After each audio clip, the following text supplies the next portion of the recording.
So that's another interesting thing about physical oceanography. We're accustomed to our continents. You know, we have the interior, we have mountains, we have coastal plain.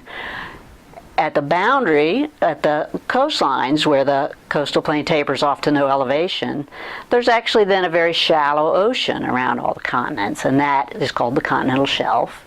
And it's really not very deep. Out at the edge of it, which off our coast is 60 miles away, it's only about 60 yards deep. That's not very deep compared to the rest of the ocean. So these shallow aprons around all the continents are what we call the shelf seas. They don't have separate names, but they are somehow different than immediately at the edge of those shelves.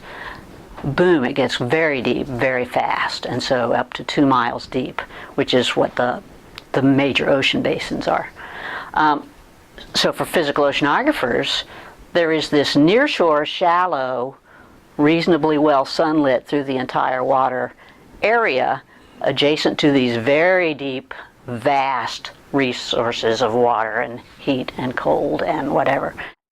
So in the coastal ocean, of course, we're aware of the tides coming and going, and so that's really a back and forth across from the seaward deep ocean towards the shore.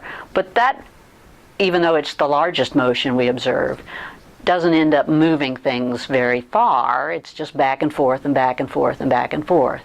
So the things that actually move things along or across that shelf with a net motion from one day to the next are actually weather-related things, and a variety of forces push water around, the wind, whether you have higher water in one place than another that makes a pressure gradient, and the fact that the Earth is turning affects how the water responds also.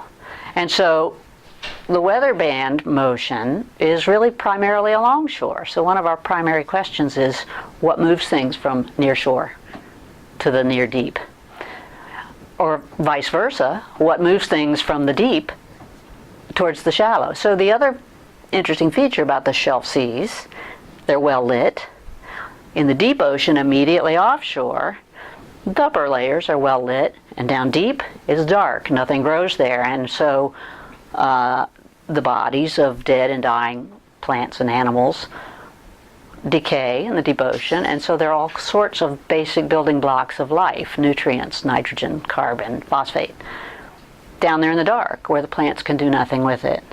And so if you have processes that bring that cold, nutrient-rich water up and spills it into the shallow, well-lit shelf sea, that's of interest. So that's another reason we care about where the water's moving and how it moves back and forth between the shelf and the deep ocean.